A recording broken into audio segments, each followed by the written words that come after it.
সবাইকে ওয়েলকাম জানাচ্ছি আমাদের আজকের ক্লাসে। আজকে আমরা ফিজিক্স ফার্স্ট পেপার শুরু করব। আর ইন্টারমিডিয়েটে আমরা ফিজিক্স ফার্স্ট পেপার শুরু করি মূলত ভেক্টর চ্যাপ্টারটা দিয়ে। আমাদের ফিজিক্স ফার্স্ট পেপারের সেকেন্ড চ্যাপ্টার হচ্ছে ভেক্টর। তো আমরা ভেক্টর থেকে শুরু করব। তো তার আগে তোমাদেরকে একটু আলোচনা করে নেই আমরা আসলে পড়াটা কিভাবে আগাবো। আমাদের ওভারঅল ফিজিক্স শেষ করার জন্য আমাদের যে স্টাডি প্ল্যান, এই প্ল্যানটা কীরকম হবে খেয়াল করো। তো ফিজিক্স ফার্স্ট পেপার এবং সেকেন্ড পেপার মিলে টোটাল 21টা চ্যাপ্টার। ফার্স্ট পেপার হচ্ছে 10টা চ্যাপ্টার এবং সেকেন্ড পেপার হচ্ছে 11টা চ্যাপ্টার। তো এই সবগুলো চ্যাপ্টারের মধ্যে আমরা ফার্স্ট পেপার শেষ করে তারপর সেকেন্ড পেপার শেষ করব, পেপারটা এরকম না। আমরা হচ্ছে প্রথমে আমাদের সাইকেল 1-এ ফার্স্ট পেপারের 3টা অধ্যায় পড়ব। এটা হচ্ছে সাইকেল 1। সাইকেল 1-এ আমরা 3টা অধ্যায় পড়ব, তারপর চলে যাবো আমরা সেকেন্ড পেপারে। এটা হচ্ছে আমাদের সাইকেল 2। তোমাদের ম্যাক্সিমাম কলেজের মধ্যে এরকম হয়, সিলেবাস থাকে এভাবে যে ফার্স্ট পেপার থেকে কিছু চ্যাপ্টার, তারপর সেকেন্ড পেপার থেকে কিছু চ্যাপ্টার থাকে। যেমন তোমরা যখন কলেজে ক্লাস শুরু করো তখন তোমাদের হাফ ইয়ারলি পরীক্ষার মধ্যে ম্যাক্সিমাম কলেজে এরকম থাকে, ফার্স্ট পেপার থেকে হয়তো 3টা চ্যাপ্টার, সেকেন্ড পেপার থেকে 3টা চ্যাপ্টার।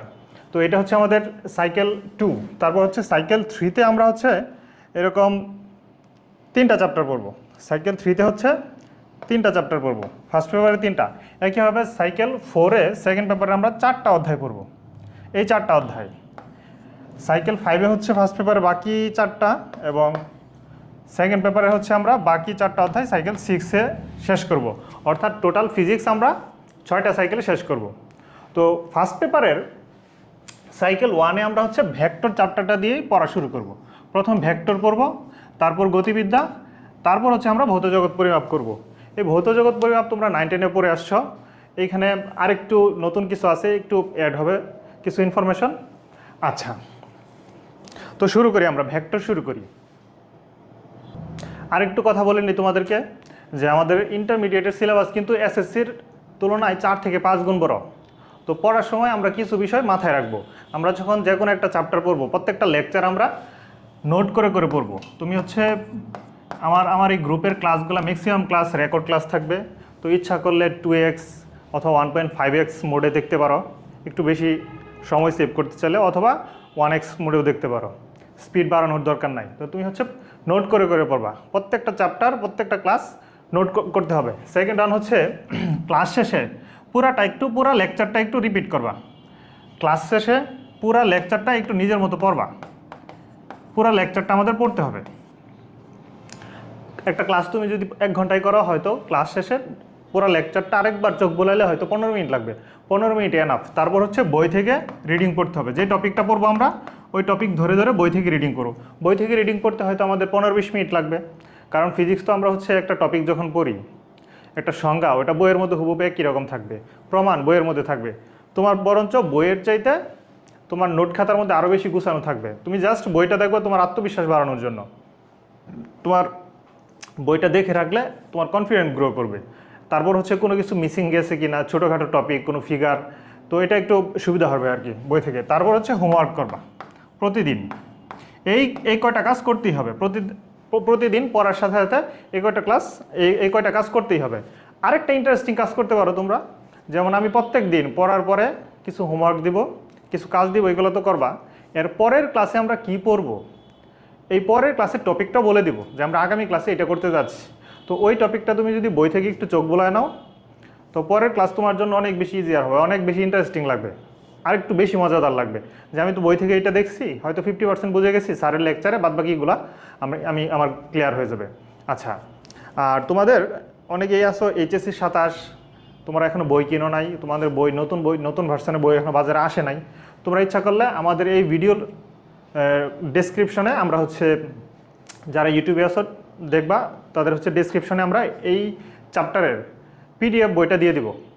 আমির হোসেন স্যারের যে পিডিএফ আমি এক চ্যাপ্টারেরটা দিয়ে রাখবো। ভেক্টর অধ্যায় পড়ানোর সময় ভেক্টরের পিডিএফটা দিয়ে রাখবো, গতিবিদ্যা পড়ানোর সময় তখন গতিবিদ্যার পিডিএফ দিব। আর যারা ফেসবুক থেকে দেখবা তাদের হচ্ছে ফেসবুকের কমেন্ট বক্সে দিয়ে দিব। আচ্ছা, তো আরেকটা ইন্টারেস্টিং কাজ আমরা কি করব, নেক্সট ক্লাসের হচ্ছে আমরা নেক্সট টপিক যেটা, এই টপিকটা হচ্ছে আমরা একটু পড়ে রাখবো। আচ্ছা, তো এবার চলো ভেক্টর আমরা শুরু করি। দেখো, ভেক্টরের প্রথম টপিক। ভেক্টর পড়ার আগে আমাদেরকে জানতে হবে রাশি কি। রাশি খেয়াল করো, আমরা জানি ভৌত জগতে যা কিছু পরিমাপ করা যায় তাদেরকে রাশি বলে। ভৌত জগতে আমরা যা কিছু পরিমাপ করতে পারি রাশি, দৈর্ঘ্য, ভর, সময়, এসব কিছু রাশি। সময় পরিমাপ করতে পারি আমরা, সময়ের একক সেকেন্ড, এরকম ভর পরিমাপ করতে পারি, ভরের একক কেজি। তো ফিজিক্সে নর্মালি যা কিছু পরিমাপ করা যায় তাদের নিয়েই ডিসকাস করা হয়। যেই সব জিনিস পরিমাপ করা যায় না, মনে করো তোমার দুশ্চিন্তা, মানুষের সৌন্দর্য, এগুলো পরিমাপ করা যায় না, এগুলো রাশি না, তো এগুলো নিয়ে ফিজিক্সে ডিসকাস করা হয় না। তোমার দুশ্চিন্তা, তোমার আবেগ, অনুভূতি, এগুলো সাইকোলজিতে ডিসকাস করা হয়। তো রাশি কাকে বলে? ভৌত জগতে যা কিছু পরিমাপ করা যায়, যা কিছু পরিমাপ করা যায় তাদেরকে রাশি বলে। তোমরা খাতায় খাতায় লিখবা এবং ক্লাসটা দেখবা আর কি, তাহলে কাজে দিবে।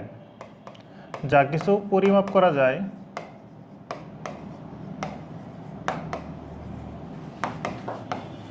তাদেরকে রাশি বলে।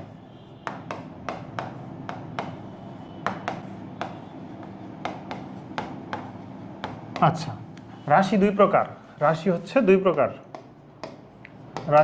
প্রকার, স্কেলার রাশি আর হচ্ছে ভেক্টর রাশি। রাশি দুই প্রকার, এক নম্বর হচ্ছে স্কেলার রাশি। স্কেলার রাশি বাংলা হচ্ছে অদিক রাশি, স্কেলার রাশি বা অদিক রাশি। আর সেকেন্ড ওয়ান হচ্ছে ভেক্টর রাশি, এগুলো আমরা জানি। ভেক্টর রাশি বা দিক রাশি, ভেক্টর রাশির বাংলা হচ্ছে দিক রাশি। আচ্ছা, তো স্কেলার রাশি কাকে বলে? যে রাশির শুধু মান আছে, দিক নেই, তাই না? মান আছে, দিক নেই। আর ভেক্টর রাশি কি আছে? মান ও দিক আছে, মান ও দিক আছে। তো দেখো এখান থেকে ইম্পর্টেন্ট হচ্ছে যে উদাহরণ, আমরা স্কেলার রাশির কিছু উদাহরণ লিখে রাখবো, ভেক্টর রাশির কিছু উদাহরণ লিখে রাখবো। এই উদাহরণটা ইম্পর্টেন্ট, এগুলো এমসিকিউ আসতে পারে। তো স্কেলার রাশি দেখি উদাহরণ কি কি আছে। স্কেলার রাশির উদাহরণ হচ্ছে ভর, সময়, দৈর্ঘ্য, দূরত্ব, তাই না? দূরত্ব, আয়তন, কাজ। এই কাজটা মনে রাখবা, এটা পরীক্ষায় প্রায় প্রায় আসে। কাজ কিন্তু স্কেলার রাশি। বিভব আবার দুই প্রকার, তড়িৎ বিভব, মহাকর্ষীয় বিভব, দুইটাই হচ্ছে স্কেলার রাশি। এগুলো 9 10-এ পড়ছো, মহাকর্ষীয় বিভব।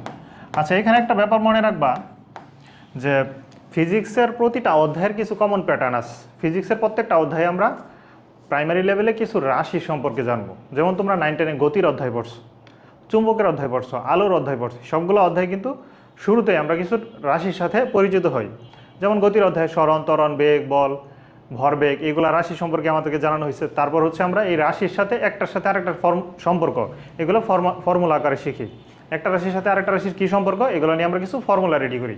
তারপর হচ্ছে এখান থেকে বিভিন্ন ম্যাথমেটিক্যাল প্রবলেম সলভ করি। তার মানে ফিজিক্স প্রতিটা অধ্যায়ে পড়ার একটা কমন প্যাটার্ন হচ্ছে প্রথমে আমরা কিছু রাশি সম্পর্কে জানবো। রাশিটা কিন্তু খুব ইম্পর্ট্যান্ট, মানে যে কোনো চ্যাপ্টারে নতুন নতুন রাশি সম্পর্কে জানতে হবে, একদম বিস্তারিত মানে নলেজ থাকা লাগবে রাশি সম্পর্কে।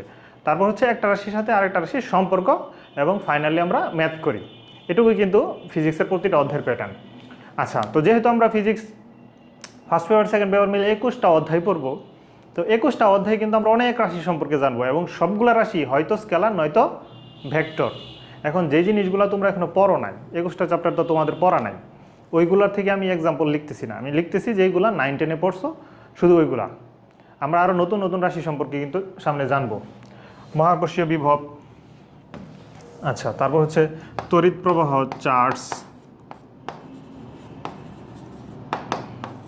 তড়িৎ চার্জ ইত্যাদি। এই কয়টা আপাতত লিখে রাখলাম। হ্যাঁ, তারপর খেয়াল করো ভেক্টর রাশির উদাহরণ কি কি। ভেক্টর রাশির উদাহরণ হচ্ছে সরণ, বেগ,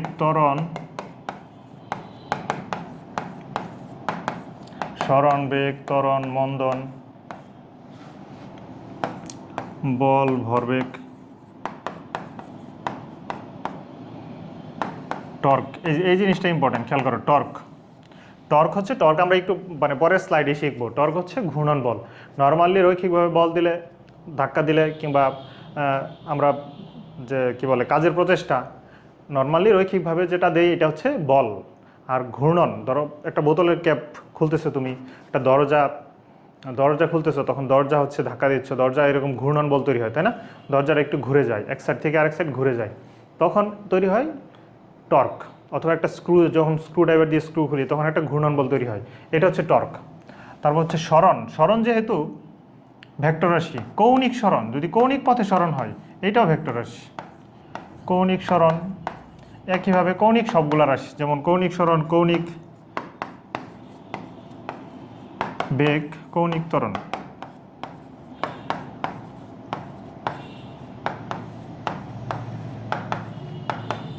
কৌণিক ভরবেগ,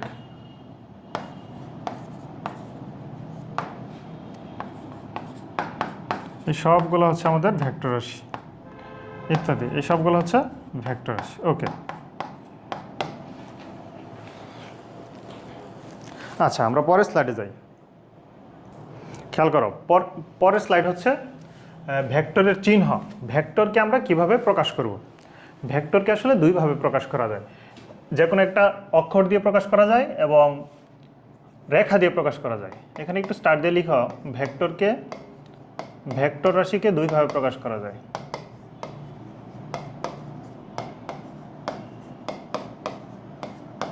ভেক্টর রাশিকে দুইভাবে প্রকাশ করা যায়। এক নাম্বার হচ্ছে অক্ষর, অক্ষর অক্ষর এর সাহায্যে প্রকাশ করা যায় ভেক্টরকে। সেকেন্ড হচ্ছে রেখার সাহায্যে, সরল রেখার সাহায্যে আর কি। হ্যাঁ, তাহলে দেখো আমরা অক্ষরের সাহায্যে ভেক্টরকে কিভাবে প্রকাশ করি। যখন আমরা অক্ষরের সাহায্যে ভেক্টরকে প্রকাশ করি তখন এই যে এরকম হয়, যে তুমি ইচ্ছা করলে এরকম ভেক্টর, যে কোনো একটা লেটার, এটার উপর ভেক্টর চিহ্ন দিতে পারো।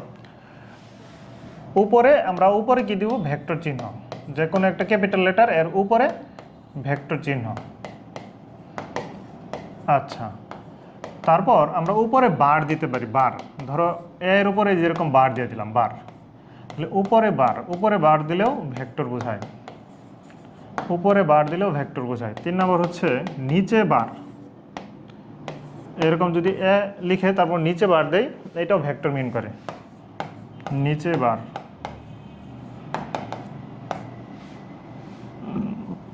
তারপর হচ্ছে 4 নাম্বার হচ্ছে বোল্ড লেটার।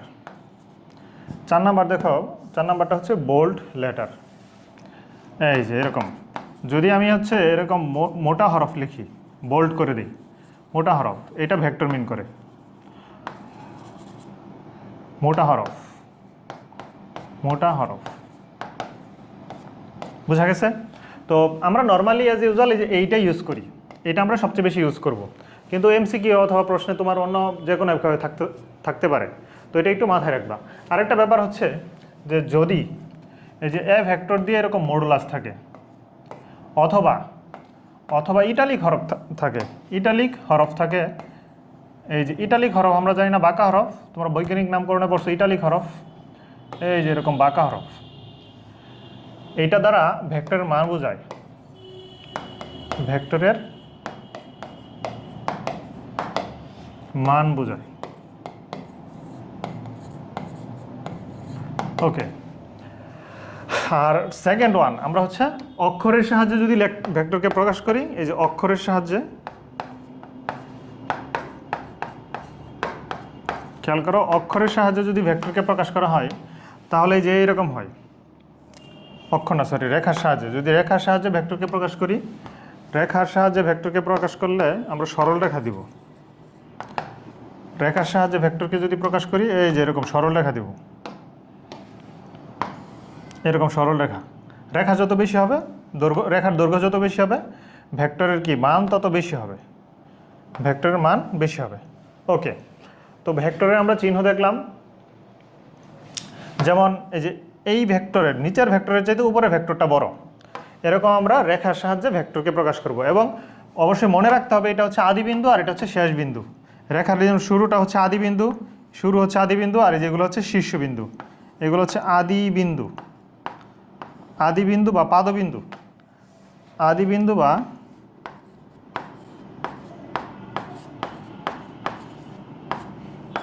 পাদবিন্দু।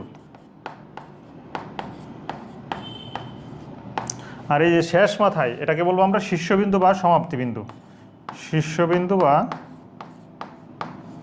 সমাপ্তি বিন্দু। ওকে, আচ্ছা আমরা পরের স্লাইডে যাই। ভেক্টরের ধর্ম দেখো, ভেক্টরের আলাদা কিছু ধর্ম আছে, এগুলো আমরা এখন লিখে রাখবো।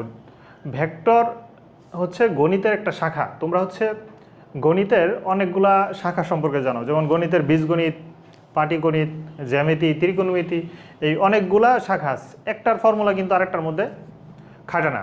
ত্রিকোণমিতির কোনো ফর্মুলা কিন্তু জ্যামিতির মধ্যে এরকম খাটানো যায় না, বা বীজগণিতে খাটানো যায় না। তো ভেক্টরের কিন্তু এরকম গণিতের আলাদা একটা শাখা হায়ার লেভেলে পড়া হয়। ইভেন তোমরা হায়ার ম্যাথে, মানে ইন্টারমিডিয়েটে হায়ার ম্যাথে তোমরা হচ্ছে ভেক্টর নামের একটা চ্যাপ্টার আছে, মানে ভেক্টর পড়বা আর কি, ভেক্টর অথবা স্থিতিবিদ্যা মনে হয়, আমার ঠিক খেয়াল নাই। তো ইন্টারমিডিয়েটেও কিন্তু মানে ম্যাথমেটিক্সে ভেক্টর পড়ানো হয়। ফিজিক্সে আমাদের যেহেতু যে কোনো রাশি স্কেলার অথবা ভেক্টর, এই জন্য ভেক্টরটা শুরুতে পড়া হয়। তাহলে দেখো ভেক্টরের ধর্ম, তো ভেক্টর রাশি কিন্তু বীজগণিত মেনে চলে না। ভেক্টর রাশি হচ্ছে জ্যামিতিক যোজন পদ্ধতি মেনে চলে। বীজগণিত গণিতের আলাদা একটা শাখা, ভেক্টর আলাদা একটা শাখা। যেহেতু ভেক্টর আলাদা একটা শাখা, এই জন্য এটা বীজগণিত মানে না। আচ্ছা, তাহলে ভেক্টরের বৈশিষ্ট্যগুলো আমরা একটু লিস্ট করি, এটার ধর্মকে কি লিস্ট করি। এটার মান ও দিকাস, মান ও দিকাস এটা হচ্ছে সবচেয়ে বড় ধর্ম। ভেক্টরের ধর্ম যদি বলা হয় এটা কি, মান ও দিকাস। 2 নাম্বার, দেখো যদি মানের পরিবর্তন করি অথবা দিকের পরিবর্তন করি অথবা দুইটারই পরিবর্তন করি, তাহলে ভেক্টর রাশির পরিবর্তন হয়। মান অথবা দিক, মান অথবা দিক, অথবা উভয়ের পরিবর্তনে, উভয়ের পরিবর্তনে ভেক্টরের পরিবর্তন হয়, ভেক্টরের পরিবর্তন হয়। ওকে, তাহলে দেখো একটু আগে আমরা বললাম যে ভেক্টর রাশি জ্যামিতিক যোজন পদ্ধতি মেনে চলে, ভেক্টর রাশি বীজগণিত মানে না। তাহলে এটা লিখে রাখি, ভেক্টর রাশি বীজগাণিতিক সূত্র মেনে চলে না।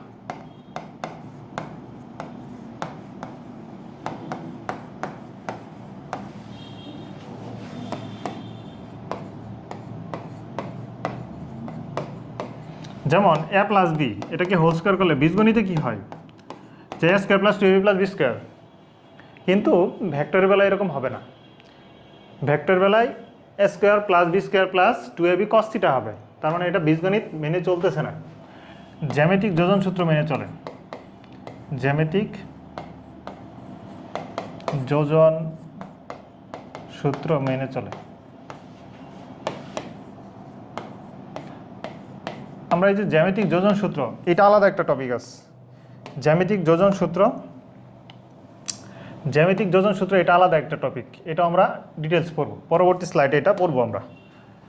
ওকে, তারপর দেখো এই যে ভেক্টর রাশি, দুইটা ভেক্টর এর যোগফল অথবা বিয়োগফল একটা ভেক্টর রাশি হবে। দুইটা ভেক্টরের যোগফল অথবা 2 বা তার অধিক, 2 বা ততোধিক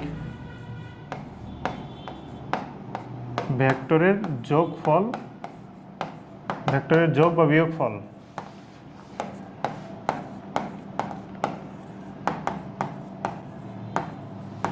একটি ভেক্টর রাশি। খেয়াল করো, যদি এরকম হয় যে এইদিকে 5 নিউটন বল, এইদিকে 5 নিউটন বল কাজ করতেছে, আর বিপরীত দিকে এরকম বিপরীত দিকে 5 নিউটন বল কাজ করতেছে, তাহলে টোটাল ভেক্টর কত হবে, 0। এদিকে 5 নিউটন, এদিকে 5 নিউটন, দুটো বিপরীত ভেক্টর আমরা যোগ করছি, টোটাল সমষ্টি কত পাবো, 0। বস্তুটা এই জায়গায় দাঁড়ায় থাকবে। তাহলে এই যে রেজাল্ট, এটাও একটা ভেক্টর, মানে 0 নিউটন বল 5 নিউটন বল 5 নিউটন বল মিলে কত হয়েছে 0 নিউটন বল। তাহলে এই যে 0 নিউটন বল এটাও কিন্তু ভেক্টর রাশি, মনে রাখবা। এখানে বস্তুটা কিন্তু কোনো দিকে যাবে না, দাঁড়ায় থাকবে। তাহলে আমরা এই যে রেজাল্ট যেটা পাবো 0 নিউটন বল, এটা দাঁড়ায় থাকবে, এটা কোনো দিক থাকবে না। তার মানে দিক না থাকা সত্ত্বেও এটা কিন্তু ভেক্টর, এটা মাথায় রাখতে হবে। ওকে, তারপর দেখো ভেক্টরের গুণফল। ভেক্টরের গুণফল আবার দুই প্রকার। ভেক্টর রাশির, আমরা যোগ বিয়োগ নিয়ে কথা বললাম, ভেক্টর রাশির গুণন দুই প্রকার। ভেক্টর রাশির গুণন দুই প্রকার। এটা হচ্ছে স্কেলার গুণন, স্কেলার বা ডট গুণন, স্কেলার বা ডট গুণন। আর এটা হচ্ছে ভেক্টর বা ক্রস গুণন, ভেক্টর বা ক্রস গুণন। দেখো, একটা ভেক্টরের সাথে আরেকটা ভেক্টর যদি গুণ করি তখন গুণন হয়ে যাবে দুই প্রকার, একটা স্কেলার গুণন বা ডট গুণন, একটা ভেক্টর গুণন বা ক্রস গুণন। যদি এরকম হয় দুইটা ভেক্টর গুণ করে একটা রেজাল্ট হচ্ছে স্কেলার রাশি, দুইটা ভেক্টর গুণ করে এর রেজাল্ট স্কেলার রাশি, তখন এটাকে বলবো আমরা স্কেলার গুণন। আর যদি দুইটা ভেক্টর গুণ করে রেজাল্ট ভেক্টর রাশি হয় তখন এটাকে বলবো আমরা ভেক্টর গুণন বা ক্রস গুণন। এই যে আমি একটা উদাহরণ দিই, দেখো স্কেলার গুণন কাকে বলে, এটার গুণফল ভেক্টর রাশি, তাই না? গুণফল ভেক্টর, সরি গুণফল স্কেলার। স্কেলার গুণন কাকে বলে, যদি দুইটা ভেক্টরের গুণফল স্কেলার হয় তখন এটার নাম কি স্কেলার বা ডট গুণন। যেমন যেমন উদাহরণ দেখো, যেমন এই যে বল এবং সরণ গুণ করলে কি হয়, কাজ হয়।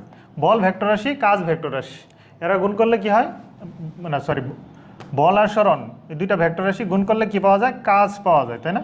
আবার কাজ কিন্তু স্কেলার রাশি। তাহলে যেহেতু দুইটা ভেক্টরের গুণফল একটা স্কেলার রাশি হয়েছে, তাহলে এই গুণনটা হবে স্কেলার গুণন বা ডট গুণন, এবং এটার মাঝখানে আমরা এরকম ডট চিহ্ন দিব। বোঝা গেছে? আচ্ছা, আর যদি এরকম হয় যে গুণফল ভেক্টর রাশি হয়, যদি গুণফল ভেক্টর হয়, যেমন একটু আগে যে কথা বললাম ঘূর্ণন বল নিয়ে কথা বললাম, ধরো তুমি একটা বোতলে মুখ খুলতেছ অথবা একটা স্ক্রু ঘুরাচ্ছ। একটা স্ক্রু যখন আমরা এরকম ঘুরাই, মনে করো এটা রেঞ্চ, এটা রেঞ্চ, এখানে একটা স্ক্রু আছে, আমি চারপাশে ঘুরাচ্ছি। এই যে এটা হচ্ছে আমার রেঞ্চ, এখানে একটা স্ক্রু আছে, এই যে এখানে একটা স্ক্রু, এটা রেঞ্চ, রেঞ্জের দূরত্ব ধরলাম আর, আমি এটাকে এদিকে বল দিচ্ছি, এফ দিচ্ছি। তাহলে এটাকে চারপাশে যদি ঘুরাই, এটা এরকম ঘুরে ঘুরে উপরে উঠবে অথবা ঘুরে ঘুরে নিচে নামবে, তাই না? তো ঘুরে ঘুরে উপরে ওঠে এবং নিচে নামে, তখন যে বলটা কাজ করে এটাকে বলে টর্ক। এটাকে এই চিহ্ন দিয়ে প্রকাশ করে, টাউ। এটা একটা গ্রিক লেটার, এটাকে টি এর মতো দেখতে, টাউ, এটা দিয়ে প্রকাশ করা হয়, এবং এটা হচ্ছে টর্ক। তাহলে এই যে ঘূর্ণন বল বা টর্ক, এটা কিন্তু ভেক্টর রাশি। তাহলে এখানে বল ভেক্টর রাশি, ব্যাসার্ধ ভেক্টর, এটাও ভেক্টর রাশি, এবং যেটা পাচ্ছি এটাও ভেক্টর রাশি। যদি দুইটা ভেক্টর গুণফল একটা ভেক্টর রাশি হয় তখন এটাকে বলবো আমরা ভেক্টর গুণন বা ক্রস গুণন। এই যে টর্ক নিয়ে কথা বললাম, এটা নতুন জিনিস, এই টর্কটা আমরা পরের স্লাইডে পড়বো, আজকের ক্লাসে পড়বো। তাহলে এই যে আমরা ব্যাসার্ধ ভেক্টর এবং বল এই দুইটা গুণ করলে যেহেতু টর্ক পাচ্ছি, এটাও একটা ভেক্টর রাশি। এই টর্কটা যেহেতু একটা ভেক্টর রাশি, এই জন্য আমরা এখানে ক্রস গুণন অ্যাপ্লাই করব। অর্থাৎ দুইটা ভেক্টর গুণফল স্কেলার হলে ডট গুণন, দুইটা ভেক্টর গুণফল ভেক্টর হলে ক্রস গুণন, তখন মাঝখানে ক্রস চিহ্ন দিতে হবে। এবং এই যে রাশি, এটার নাম কি টর্ক। নতুন যে রাশিটা পাইছি আমরা, এটার নাম কি টর্ক, এটা লিখে রাখলাম। এই টর্ক নিয়ে আমরা বিস্তারিত কথা বলবো। ইভেন এই যে ভেক্টর গুণন, ভেক্টর রাশির গুণন, এই টপিকটাও আমরা সামনে ইন ডিটেলস পড়ব। ভেক্টরের ধর্মের মধ্যে দেখো, আমরা যে জ্যামিতিক যোজন সূত্র, এটা নিয়েও আমরা আলাদা একটা ক্লাস থাকবে, আলাদা পড়াশোনা আছে। এবং ভেক্টর রাশির গুণন দুই প্রকার, এটা নিয়েও আলাদা পড়াশোনা আছে। ইভেন টর্ক, এই টর্ক নিয়ে আমরা আজকে আলাদা পড়াশোনা করব। ওকে, আচ্ছা, যদি এরকম হয় যে একটা স্কেলার আর একটা ভেক্টর গুণ হয়, তখন রেজাল্ট হবে ভেক্টর রাশি। যদি দুইটা ভেক্টর গুণ হয়, অর্থাৎ ভেক্টর গুণন, এইটা আবার দুই প্রকার। যদি রেজাল্ট স্কেলার হয় এটার নাম হচ্ছে ডট গুণন বা স্কেলার গুণন, রেজাল্ট ভেক্টর হলে এটার নাম ভেক্টর গুণন বা ক্রস গুণন। কিন্তু যদি হয় একটা স্কেলার ও একটা ভেক্টর, এর গুণফল হবে ভেক্টর রাশি। যেমন দেখো, এই যে এম ইন্টু এ গুণ করলে কি পাওয়া যায়, বল পাওয়া যায়, তাই না? তো এই যে এম হচ্ছে স্কেলার, ভর হচ্ছে স্কেলার, আর ত্বরণ হচ্ছে ভেক্টর, গুণফল হবে ভেক্টর। তাহলে আমরা এরকম লিখতে পারি যে একটি স্কেলার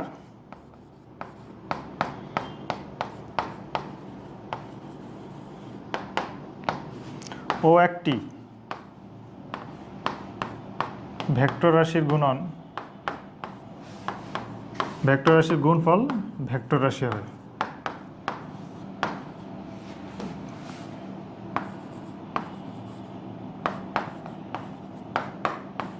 ভেক্টর রাশি হয়।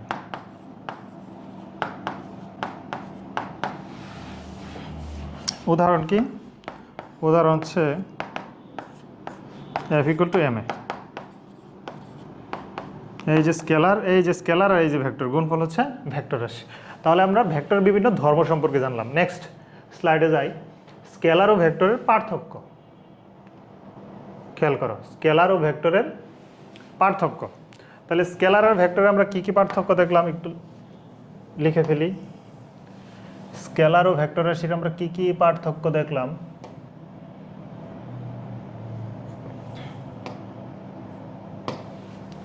একটু লিখে ফেলি একসাথে। হ্যাঁ, স্কেলার আর ভেক্টর পার্থক্য অনুধাবনে আসতে পারে, এখান থেকে এমসিকিউ আসতে পারে। ওকে,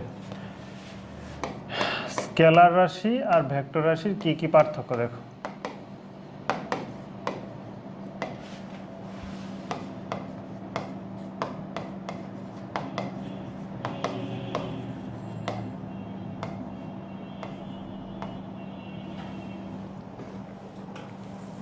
স্কেলার রাশি আর ভেক্টর রাশির পার্থক্য কি কি?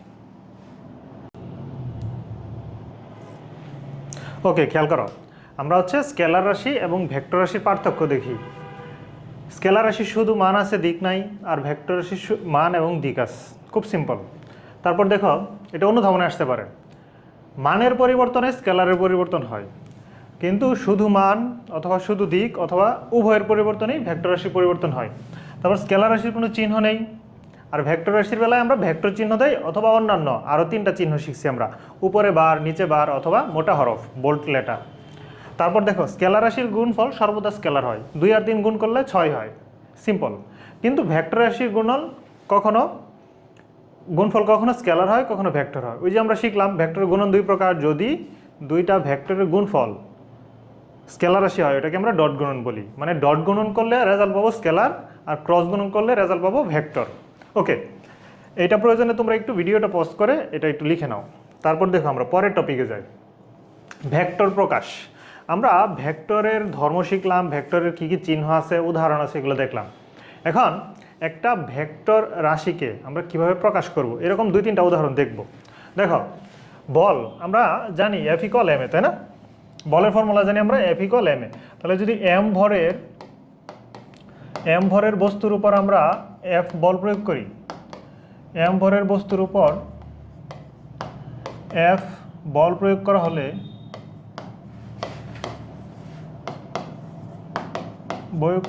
করা হলে যদি ত্বরণ সৃষ্টি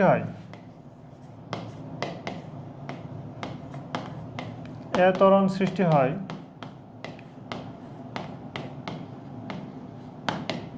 তাহলে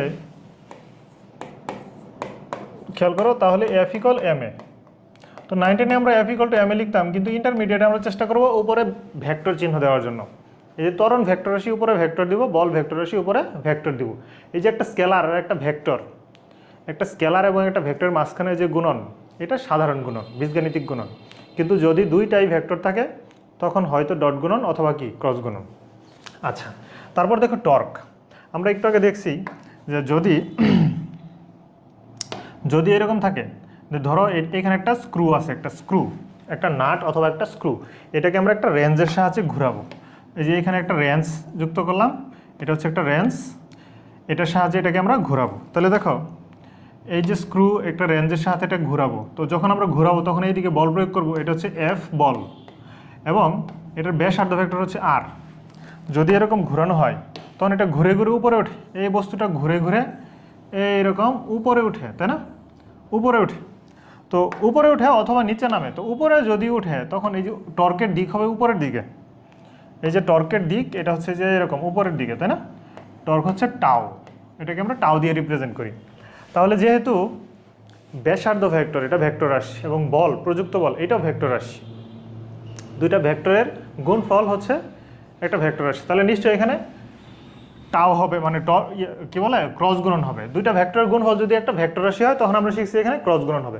তখন আমরা এইভাবে লিখব যে আর ব্যাসার্ধ বিশিষ্ট, আর ভেক্টর দিবা, আর ব্যাসার্ধ বিশিষ্ট, আর ভেক্টর ব্যাসার্ধ ভেক্টর বিশিষ্ট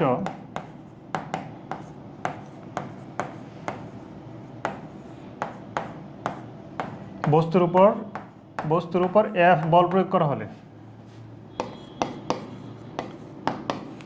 এফ বল প্রয়োগ করা হলে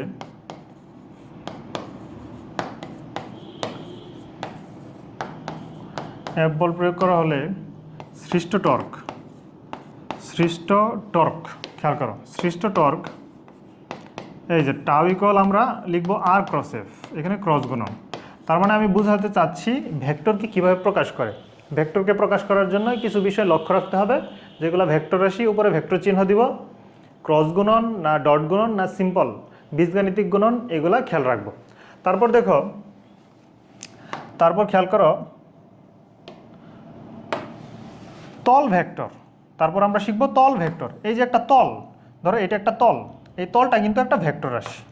এই তল হচ্ছে একটা ভেক্টর রাশি। এর দিক হয়তো উপরের দিকে, একটা তলের কি দুইটা সারফেস থাকে, উপরের দিকে একটা সারফেস অথবা নিচের দিকে একটা সারফেস, অথবা নিচের দিকে, এই যে এরকম নিচের দিকে আরেকটা সারফেস।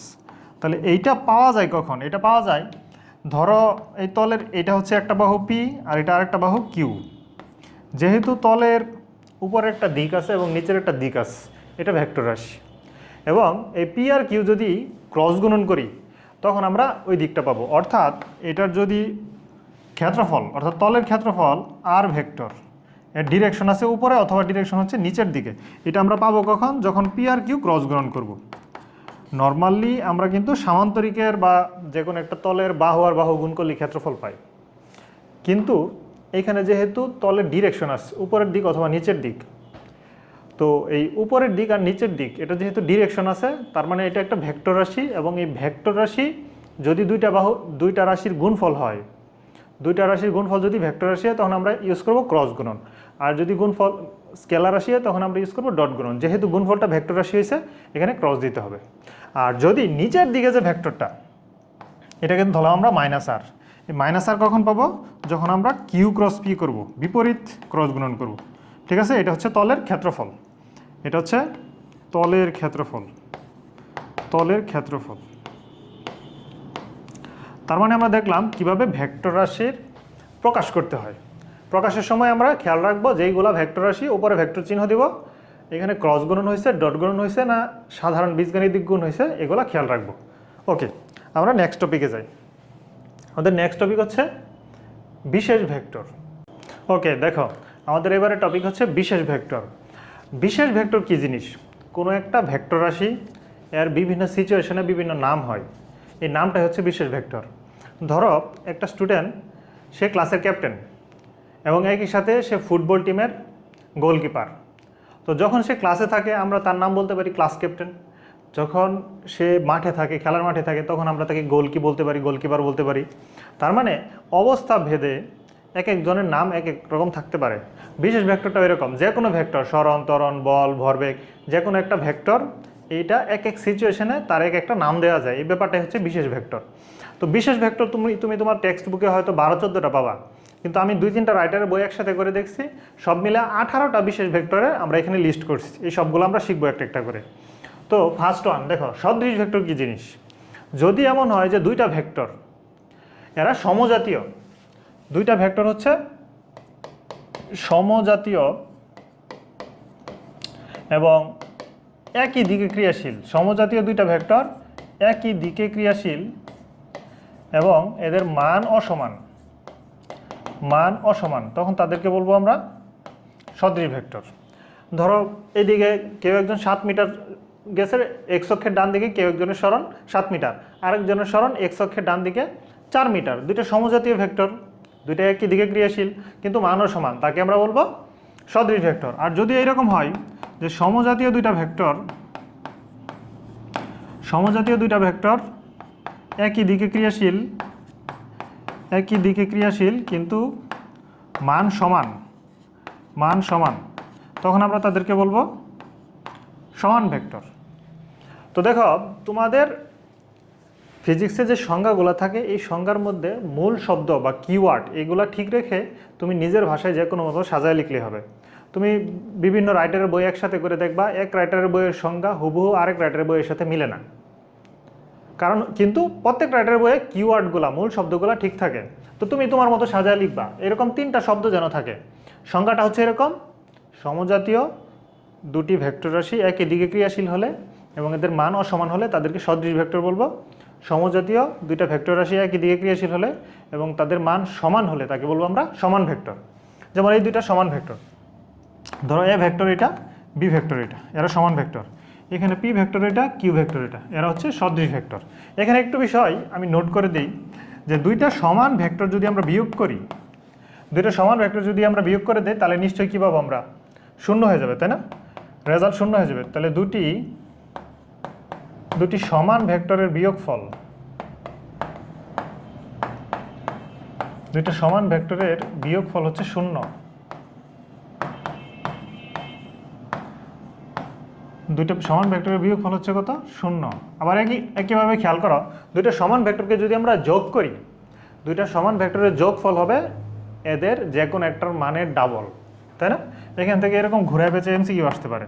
দুটি সমান ভেক্টরের যোগফল যে কোনো একটি ভেক্টরের দ্বিগুণ। ওকে, যে কোনো একটা ভেক্টরের দ্বিগুণ। আচ্ছা, আমরা পরের টপিকে যাই। পরের টপিক হচ্ছে বিসদৃশ ভেক্টর। বিসদৃশ ভেক্টর কি জিনিস দেখো, যদি এরকম হয় দুইটা ভেক্টর বিপরীত দিকে ক্রিয়াশীল, মনে করো এটা যে দিকে ক্রিয়াশীল এটা তার বিপরীত দিকে ক্রিয়াশীল, অথবা এটাকে যদি এইখানে না লিখে এইখানে লিখি তাইলেও হবে। কোনো একটা ভেক্টর এর যদি দিক ঠিক থাকে, যেমন এই ভেক্টর যেদিকে ক্রিয়াশীল এই ভেক্টর একই দিকে ক্রিয়াশীল, তখন এটাকে সমান্তরালে চেঞ্জ করা যায়। একটা ভেক্টরকে সমান্তরালে যে কোনো জায়গায় লেখা যায়। মন চাইছে আমার এটাকে এখানে লিখবো, মন চাইছে এইখানে লিখবো, মন চাইছে ওই জায়গায় লিখবো, দিক ঠিক থাকলে হবে এবং সমান্তরাল থাকলেই হবে। দিক ঠিক থাকলেই হবে এবং সমান্তরাল থাকলেই হবে, ঠিক আছে? মান ঠিক থাকতে হবে। সমান্তরালে যে কোনো জায়গায় ভেক্টরকে চেঞ্জ করা যায়। তাহলে বিসদৃশ ভেক্টর কি? যদি দুইটা সমজাতীয় ভেক্টর, দুইটা সমজাতীয় মানে হচ্ছে একই রেখায় আর সমান্তরালে একই কথা, সেটা একই দিক হতে পারে বা বিপরীত দিকে হতে পারে। সমজাতীয় দুইটা ভেক্টর রাশি যদি বিপরীত দিকে ক্রিয়াশীল হয় এবং মান অসমান থাকে, তখন আমরা তাদেরকে বলবো বিসদৃশ ভেক্টর। আর যদি সমজাতীয় দুইটা ভেক্টর রাশি বিপরীত দিকে ক্রিয়াশীল হয় এবং মান সমান থাকে, তখন আমরা তাদেরকে বলবো বিপরীত ভেক্টর বা ঋণ ভেক্টর বা ঋণাত্মক ভেক্টর বলে। তাহলে খেয়াল করো, এই যে এ আর বি এরা দুইটা হচ্ছে বিপরীত ভেক্টর। আর এই যে এইখানে ধরলাম এটা পি এর সাথে কিউ এটা বিপরীত ভেক্টর, অথবা পি এর সাথে এই যে কিউ এটা হচ্ছে বিপরীত ভেক্টর, অথবা এই যে পি এর সাথে কিউ এরা হচ্ছে কি বিসদৃশ ভেক্টর। তাহলে এখানে আমরা আরেকটা বিষয় লিখতে পারি যে দুইটা বিপরীত ভেক্টর এর যোগফল কত হবে? শূন্য। দুইটা বিপরীত ভেক্টরের যোগফল কত হবে? শূন্য, কারণ দুইটা মান সমান, যোগ করে দিলে টোটাল রেজাল্ট শূন্য হবে। কিংবা ব্যাপারটা আরও স্পষ্ট হয়, এখানে ধরো এই দিকে কেউ একজন 2 নিউটন বল প্রয়োগ করছে, আরেকজন এই দিকে 2 নিউটন বল প্রয়োগ করছে। এখানে একটা অবজেক্ট রেখে দুইজন দুই দিকে 2 নিউটন বল প্রয়োগ করছে, এখানে 2 নিউটন, এইখানে 2 নিউটন, তাহলে টোটাল রেজাল্ট কত হবে? শূন্য। তাহলে আমরা এখানে একটু নোট করে রাখি, দুটি বিপরীত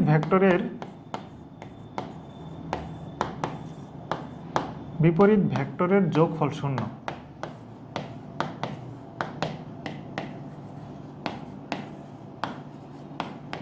দুইটা বিপরীত ভেক্টরের যোগফল শূন্য। আবার আমরা এটাও বলতে পারি দুটি বিপরীত ভেক্টরের বিয়োগফল, দুইটা বিপরীত ভেক্টরের বিয়োগফল কত হবে?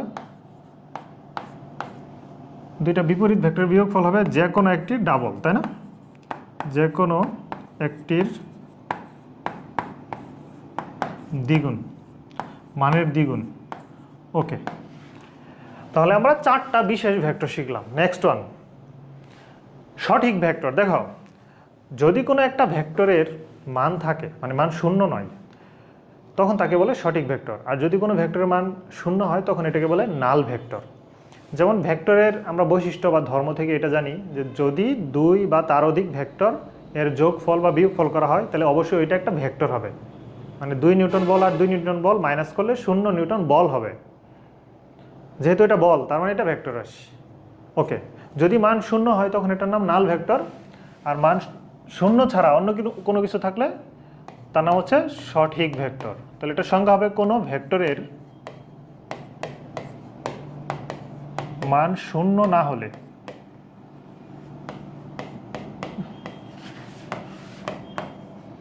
তাকে সঠিক ভেক্টর বলে।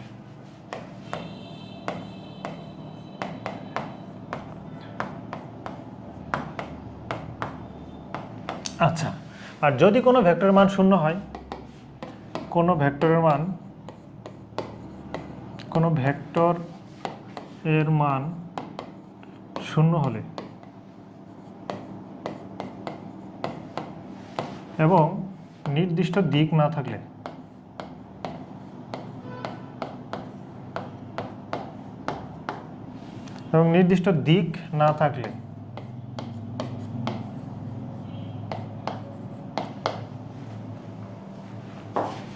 তাকে নাল বা শূন্য ভেক্টর বলে।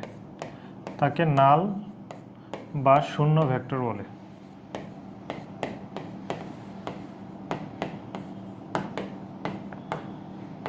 আচ্ছা, এখন দেখো নাল বা শূন্য ভেক্টর একটু উদাহরণ দেখি আমরা। মনে করো এইদিকে 2 নিউটন বল আছে আর পিছনের দিকে 2 নিউটন বল আছে। এই দুইটা বল, এই দুইটার টোটাল যে রেজাল্ট এটা হবে শূন্য।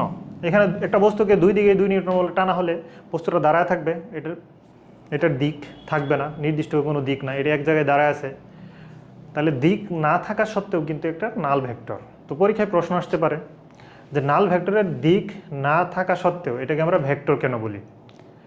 ভেক্টর বলি এই জন্য যে আমাদের ভেক্টরের ধর্মই হচ্ছে দুইটা ভেক্টরের যোগফল বা বিয়োগফল কী হবে? ভেক্টর হবে। তাহলে এইখানে যেহেতু দুইটা ভেক্টরের যোগফল বা বিয়োগফল হচ্ছে শূন্য ভেক্টর, 0 নিউটন বল, তাই এর দিক না থাকা সত্ত্বেও এটাকে আমাদের ভেক্টর বলতে হবে। বোঝা গেছে?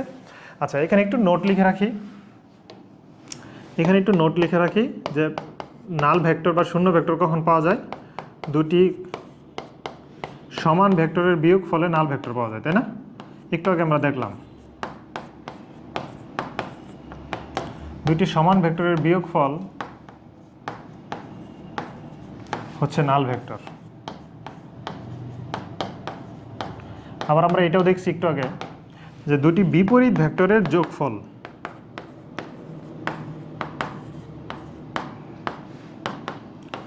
এটাও কি বলতো? নাল ভেক্টর। আচ্ছা, আরেকটা বিষয় দেখো, আরেকটা বিষয় হচ্ছে আমরা এই যে ডট গুণন আর ক্রস গুণন নিয়ে একটু কথা বললাম না? ডট গুণন আর ক্রস গুণন এইগুলো সম্পর্কে আমরা কিন্তু সামনে বিস্তারিত পড়ব।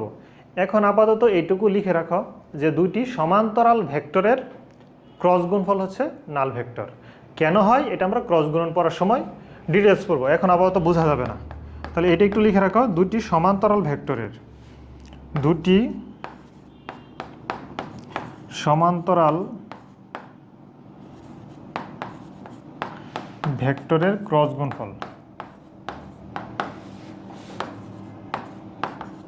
ক্রস গুণফল হচ্ছে একটা নাল ভেক্টর। এটা হচ্ছে নাল ভেক্টর। আচ্ছা, তাহলে নাল ভেক্টর কোন কোন জায়গায় পাওয়া যায় আমরা দেখলাম। ওকে, তারপর দেখো একক ভেক্টর কি জিনিস? খেয়াল করো। মনে করো এইদিকে কেউ একজন 10 একক হেঁটে গেছে, এইদিকে কোনো একজন ব্যক্তি 1 2 3 4 5 6 7 8 9 10 11 ধরলাম 12 একক হেঁটে গেছে। কোনো একজন ব্যক্তি এদিকে 12 একক হেঁটে গেছে, নির্দিষ্ট দিকে হেঁটে গেছে, তাহলে ওনার সরণ কত? 12 একক বা 12 মিটার ধরে নিলাম। এখন এই একক যে ব্যাপারটা, এটা কোত্থেকে আসছে? একক ব্যাপারটা কে বানাইছে? ধরো 1 মিটার, 1 মিলিমিটার, 1 সেন্টিমিটার যে আমরা মাপি, একক হিসেবে ইউজ করি। ইচ্ছা করলে তো আমি আমার এই কলমটাকে একক হিসেবে ইউজ করতে পারি। যেমন এই ব্যক্তি ওইদিকে 12 মিটার হেঁটে গেছে, কিন্তু আমি মিটার স্কেলে না মেপে আমি আমার কলম দিয়ে মাপতেছি। আমি কলম দিয়ে মাপা শুরু করলাম, কলম দিয়ে মেপে পাইলাম 6 কলম। ওই ব্যক্তি ওইখানে 6 কলম হেঁটে গেছে। এরকম এই ব্যক্তি আমার কলম দিয়ে এরকম 6 কলম টোটাল হেঁটে গেছে। এবং আমি একজনকে বললাম ওনার স্মরণ হচ্ছে নির্দিষ্ট দিকে 6 কলম। তাহলে এখানে আমি একক হিসেবে ইউজ করতেছি কি? কলম। এই কলম হচ্ছে আমার একক, তাই না? তাহলে এখানে ভেক্টর হচ্ছে কে? ভেক্টর হচ্ছে 12 মিটার, এবং ভেক্টরের যে মান, ওনার স্মরণ 12 মিটার। এটাকে কলম দিয়ে যখন আমি মাপি তখন ভেক্টরের মান হচ্ছে 6 কলম। তাহলে ভেক্টর হচ্ছে 12 মিটার, ভেক্টরের মান হচ্ছে 6 কলম। তাহলে কোনো একটা ভেক্টরকে অর্থাৎ 12 মিটারকে যখন আমি 6 দিয়ে ভাগ করব, ভেক্টরের মান দিয়ে ভাগ করব, তখন আমরা কি পাবো? ওই এককটা পাবো। অর্থাৎ এই কলমটার একক হচ্ছে 2 মিটার। এই কলমটাকে যেটাকে আমি একক হিসেবে ইউজ করতেছি, এটার দৈর্ঘ্য কত? 2 মিটার। তাহলে এখানে একটু স্টার দিয়ে লিখে রাখলাম যে কোনো ভেক্টরকে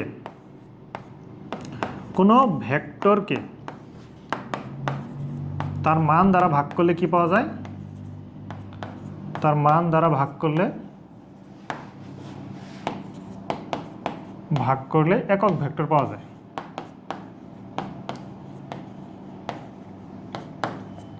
একক ভেক্টর পাওয়া যায়। খেয়াল করো, কোনো ভেক্টরকে তার মান দ্বারা ভাগ করলে আমরা একক ভেক্টর পাবো। তো এখানে আমাদের মূল যে ভেক্টর, মূল ভেক্টরটা কি বলো তো? মূল ভেক্টরটা হচ্ছে 12 মিটার।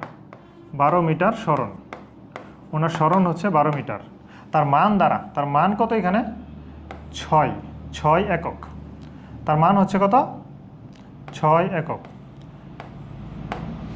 তাহলে যে একক ভেক্টর পাবো, এই একক ভেক্টরটা আসলে কত পাবো? একক ভেক্টর হচ্ছে 12/6, অর্থাৎ 2 মিটার, তাই না? 12/6 এটা হচ্ছে 2 মিটার। কিন্তু আমার যে একক অর্থাৎ কলম, এইটার মান তো অলওয়েজ এক এককই। এই এককটা মানে এই কলমটা সে 2 মিটার হোক 5 মিটার হোক, তাকে কিন্তু আমি একক বলতেছি। তাহলে একক ভেক্টরের মান সর্বদা এক একক। সেটা হতে পারে 2 মিটার, হতে পারে 3 মিটার, হতে পারে 5 মিটার। তাহলে একক ভেক্টরের সংজ্ঞা কি বলবো আমরা? সংজ্ঞা হচ্ছে যে সকল ভেক্টরের মান এক একক, যে সকল ভেক্টরের মান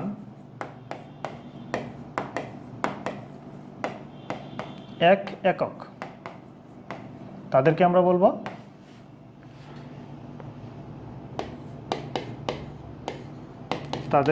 একক ভেক্টর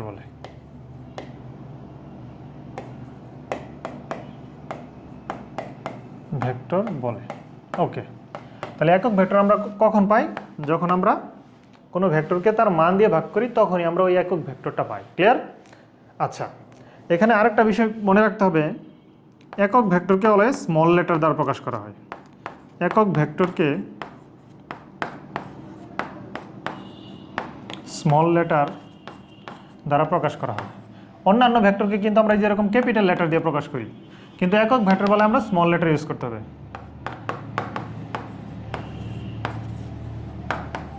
একক ভেক্টরকে অলওয়েজ স্মল লেটার দ্বারা প্রকাশ করা হয়, এবং উপরে ক্যাপ চিহ্ন থাকে, এবং উপরে একক ভেক্টরের উপরে ক্যাপ বা টুপি চিহ্ন থাকে। ক্যাপ বা টুপি চিহ্ন থাকে। ক্যাপ বা টুপি চিহ্ন হচ্ছে যে এরকম, এই যে এরকম ক্যাপ বা টুপি চিহ্ন থাকে। ওকে, তাহলে একটা উদাহরণ লিখি আমরা। একটা উদাহরণ হচ্ছে যে এরকম, যে এ ভেক্টর এর একক ভেক্টর। একটা উদাহরণ হচ্ছে এ ভেক্টরের একক ভেক্টর, এটাকে ধরলাম স্মল এ ক্যাপ। যেহেতু এটা একক ভেক্টর, এটাকে আমি স্মল এ দ্বারা প্রকাশ করব, এবং উপরে এই যে একক ভেক্টর লিখব, নিচে হচ্ছে তার মান দিয়ে ভাগ করব। মান বোঝানোর জন্য আমরা অবশ্যই মডুলাস দিতে হবে। মান বোঝানোর জন্য আমরা উপরে মডুলাস দিব। ওকে, এটা মনে রেখো, আমাদের ইন ফিউচার এমসিকিউ এর জন্য একক ভেক্টর লাগতে পারে। কোনো কোনো এমসিকিউ একক ভেক্টর বের করতে বলে। আচ্ছা, আমরা পরের টপিকে যাই, স্বাধীন ভেক্টর। পরের টপিক হচ্ছে স্বাধীন ভেক্টর।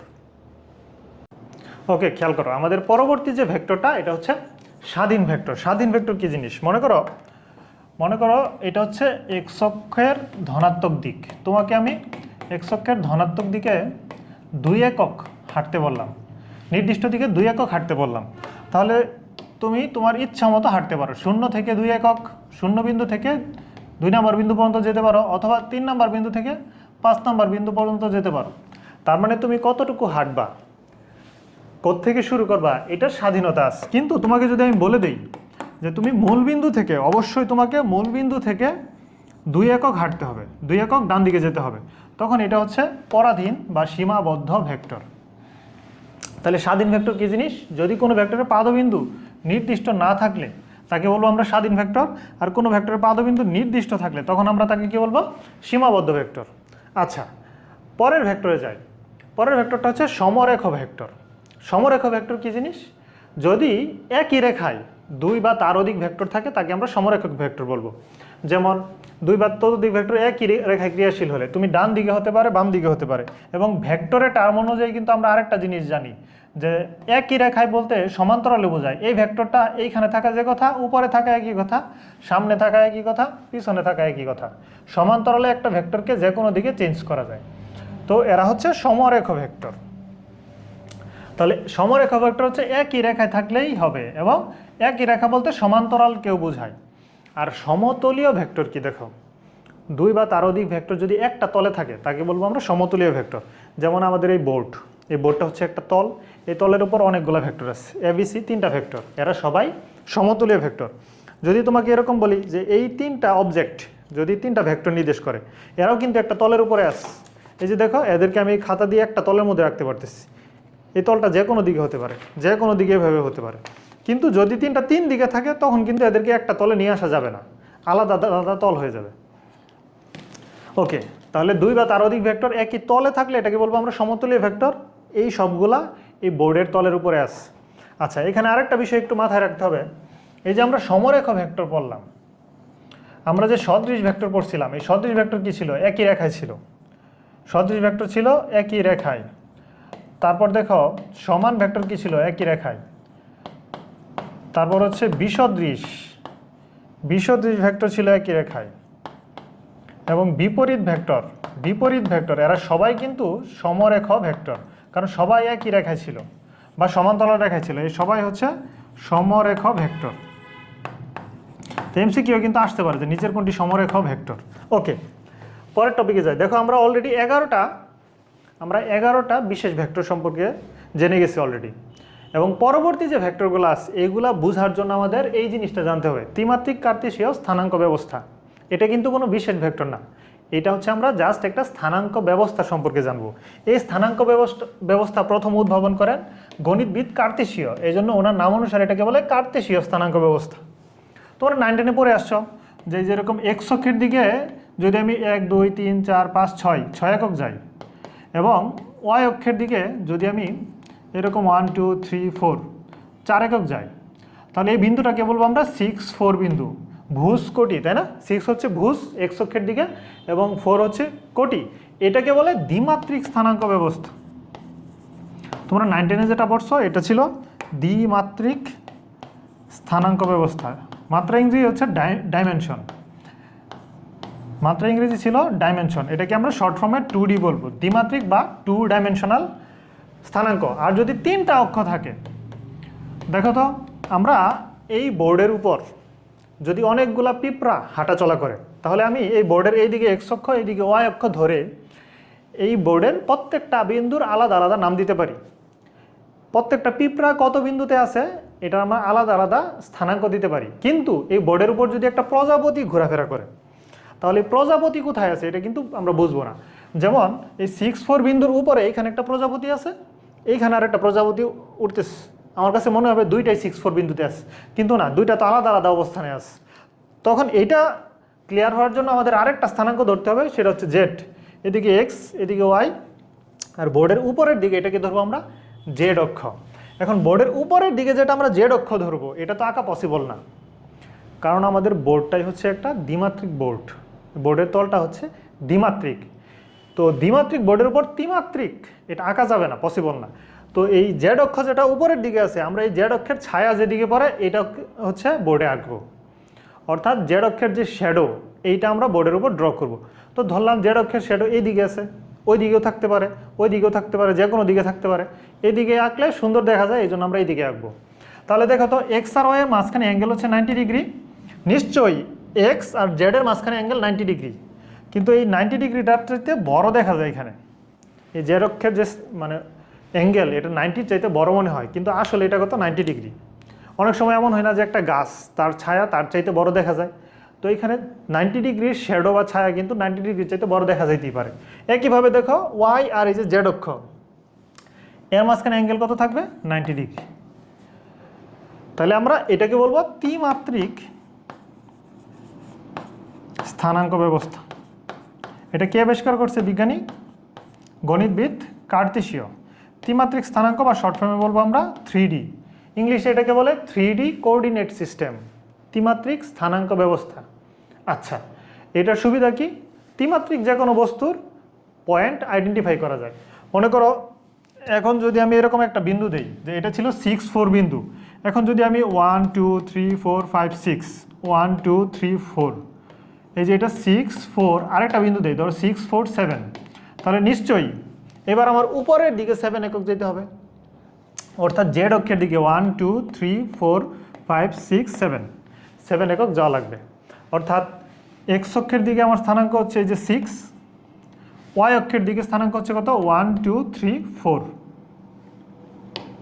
এই যে 4, ওয়াই অক্ষের দিকে স্থানাঙ্ক হচ্ছে 4, আর জেড অক্ষের দিকে স্থানাঙ্ক কত হবে 7 একক। আচ্ছা, নেক্সট টপিক হচ্ছে আমাদের আয়ত একক ভেক্টর। পরবর্তী টপিক হচ্ছে আয়ত একক ভেক্টর। তাহলে অলরেডি আমরা ত্রিমাত্রিক স্থানাঙ্ক ব্যবস্থা জানি, এই যে এক্স অক্ষ, এই যে এক্স অক্ষ, এই যে ওয়াই অক্ষ, এই যে জেড অক্ষ। এখন তোমাকে যদি বলি যে এক্স অক্ষের দিকে, মানে তোমাকে এরকম বললাম যে কোনো একজন ব্যক্তির সরণ এক্স অক্ষের দিকে 7 একক। এখন এই 7 একক, একক যেটা এটাকে আমি আই ক্যাপ দিয়ে রিপ্রেজেন্ট করলাম।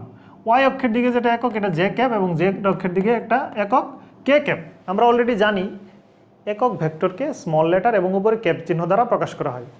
আমি I cap, J cap, K cap তিনটাকে স্মল লেটারে নিলাম এবং উপরে আমরা ক্যাপ চিহ্ন দিয়ে নিলাম। এই তিনটা আমরা ফিক্সড করে নিলাম।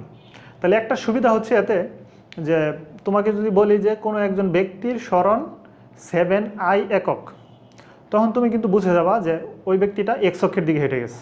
যদি বলি কোনো একটা পিঁপড়ার সরণ 2j ক্যাপ একক, 2j ক্যাপ, তখন তুমি কিন্তু বুঝে যাবা সে আসলে ওয়াই অক্ষের দিকে গতিশীল গেছে, ওয়াই অক্ষের দিকে গতিশীল হয়েছে, কারণ এই জে ক্যাপটা এটা অলওয়েজ ওয়াই অক্ষের দিকে থাকে। তো এই I cap, J cap, K cap যদি আমরা ফিক্সড করে নেই, তখন এই সুবিধাটা পাওয়া যায় যে কোনো একটা ব্যক্তির অবস্থান থেকে কিন্তু আমরা বুঝে যাব যে ওই সরণটা আসলে কোন অক্ষের দিকে। একইভাবে তোমাকে যদি বলা হয় যে এই যেরকম কারো সরণ হচ্ছে -2i, তার মানে সে কি এক্স অক্ষের বিপরীত দিকে গেছে। যদি বলা হয় -2j, সে আসলে কোন দিকে গেছে? ওয়াই অক্ষের বিপরীত দিকে। আচ্ছা, কাউকে যদি বলা হয় যে -5z, সে আসলে কোন দিকে গেছে? জেড অক্ষের বিপরীত দিকে। তাহলে এটা যদি এক্স হয় এটা হবে এক্স প্রাইম, এটা ওয়াই হলে নিচেরটা হচ্ছে ওয়াই প্রাইম, এটা এক্স প্রাইম, এটা হচ্ছে ওয়াই প্রাইম, আর এটা হবে জেড প্রাইম। তো যাই হোক, আমরা এক্স অক্ষের দিকে যে একক ভেক্টর আই ক্যাপ, এটা জে ক্যাপ, আর এটা হচ্ছে কে ক্যাপ, এই তিনটা থাকলে আমাদের একটা সুবিধা হচ্ছে যে কোনো একটা বস্তুর অবস্থান থেকে আমরা বুঝে যাই যে ভেক্টরটা কোন অক্ষের দিকে আসে। তো মোট কথা, আয়ত একক ভেক্টর কাকে বলে? ত্রিমাত্রিক কার্তেশীয় স্থানাঙ্ক ব্যবস্থায় এই যে মাত্র যে স্থানাঙ্ক নিয়ে আলোচনা করলাম, এটা ছিল কি ত্রিমাত্রিক। কে আবিষ্কার করছে? গণিতবিদ কার্তেশীয়। ত্রিমাত্রিক কার্তেশীয় স্থানাঙ্ক ব্যবস্থায়